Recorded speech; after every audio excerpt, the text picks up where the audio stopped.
Hey, what's up guys? Hope you're having a fantastic day. I have here with me a B&O Earset Wireless earbuds worth 429 Singapore dollars. Just launched in Singapore last week. I wasn't expecting to review this pair of earbuds so soon. Okay, here's what happened. I was at the launch event of this particular pair of earbuds. And you probably know how at this sort of events, they have lucky draws at the very end so that people will stay throughout the entire event. My name got called. And so I won myself a pair of Earset Wireless earbuds. Now, what makes this even more hilarious is that I'm never lucky at these sort of things. Never lucky when it comes to money, opportunities, or even love. Okay, I was just kidding about the last part. Don't tell my wife I said that. And baby, if you're watching this, I love you, okay?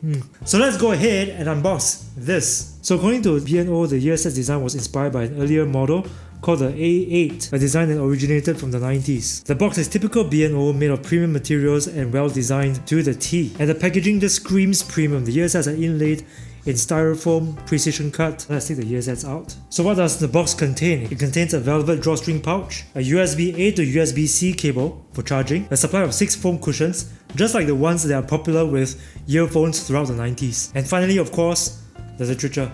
So the ones that I have here are the charcoal brown ones, although they are also available in white. Now, what really strikes me about this pair of earbuds is how similar they look to the classic B&O A8 that was designed in the 90s, available in the early 2000s. It's still got a bendable arm, height adjustable earpiece, and even the earpiece itself is a sit in the conch type that was a more common earphones design in the 90s. The only differences is now that they are wireless. They have a stated 5-hour playtime. They charge via USB-C, so that's gotta charge your earbuds fairly quickly. The wireless modules are built into the earpieces, and you also have a 3-button remote control that you can use to control your music as well as to operate your volume controls. Oh, and like with the Beoplay E8, they also come with Beoplay app support. But due to the fact that this earpiece simply sits in the conch of your ear, you won't be getting any kind of noise isolation or noise blocking with this pair of earbuds. Okay, so unboxing is done. Now let's test it. Okay, let me secure it properly. It feels a little bit weird though, probably because I'm so used to like those kinds of earbuds that stick into your ear or offer some noise isolation, but it seems to offer zero noise isolation. Maybe I should try wearing it with one of these foam tips. I almost forgot how hard it is to put on these foam cushions. All my memories, from the 90s and early 2000s are now flooding back. Hey, hey, Monica, hey, Monica. Okay, finally, the other one is in. Wow, that took a while. Pair it out with my phone. And it pairs fairly quickly too. Very good. Okay, so I've connected the earset to my phone. I'm seeing that you can do the same kind of EQ settings that you can do with the Beoplay E8 and other kinds of B&O Play products. But for purposes of the test, let's just set this to default settings. Okay, I'm gonna play some music.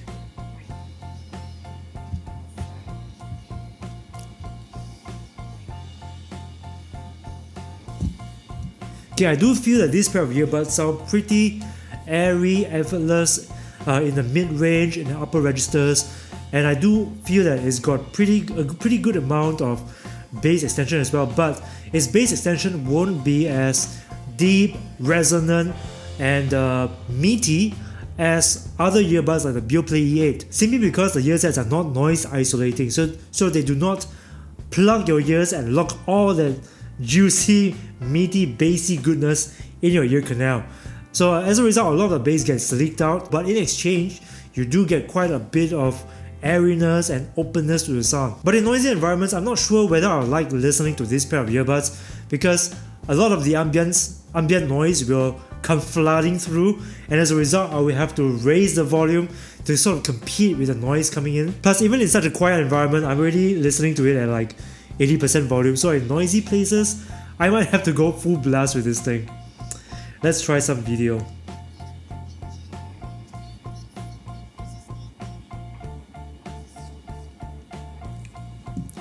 Super clean sound, watching videos no problems, dialogue is clear, it's clean, compared with in-ear buds, the kind that sticks into your ear. These ones have a more spacious and open sound, which I really enjoy when watching videos, except for the fact that it's got this very tiny 0.01 second audio video lag. But this is, come on guys, this is pretty common amongst wireless earbuds now, and it is a little bit better than the Beoplay E8. In terms of watching videos, no problems there, I like it. So obviously indoors is not the best place for me to test its Bluetooth and phone call quality, so I'm going to take them outside and test them in an outdoors environment, okay? So let's go. I really need a lavalier mic. Right, I'm glad to report that there are no signal dropouts in terms of Bluetooth connection. So Bluetooth connection is amazingly steady. I had a constant flow of music all throughout my train journey. You know how signal drops tend to occur with in crowded trains, so that didn't really happen to me at all, which is great. But I did have some problems with phone calls. In noisy places, well, I have no doubt that the other party could hear me very well. I actually called my mother because today is Mother's Day, so most of the time she could hear me pretty well. Sometimes she couldn't because the microphone tended to slip to the back like this. But I had a lot of trouble hearing her, especially in noisy environments. I really need some noise isolation in my earbuds for this very reason. Alright, one more thing. They do get painful to wear after a while. Like already, I've just worn them for about an hour and I can already feel some pain in my ear cartilage. So as far as comfort goes, these aren't the most comfortable earbuds I've worn in a long while.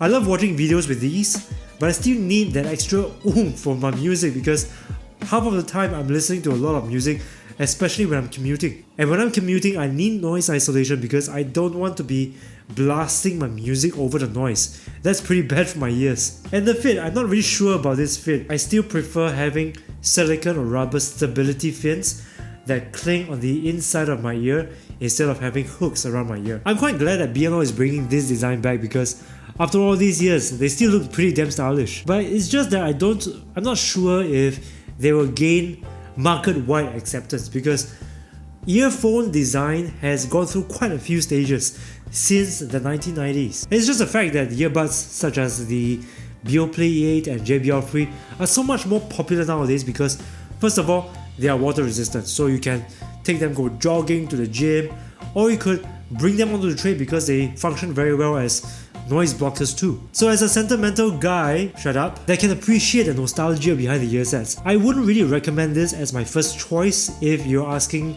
me to recommend you a nice pair of in-ear buds for general purpose use. But it does not change the fact that these are high quality, stylish and iconic earbuds that I personally would love to keep as part of my earphones collection. Thank you so much for watching this video. I hope you enjoyed it, and if you did, hit subscribe and don't forget to ring the bell to join my notification squad because I upload every week and you don't want to miss another video. And if you'd like to help me keep this channel going by making a small, non-obligatory financial contribution, you can become my patron on Patreon.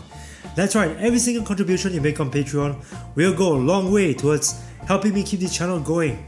So thank you once again for watching this video. My name is Aaron and I'll see you again in the next one. Facepalm out!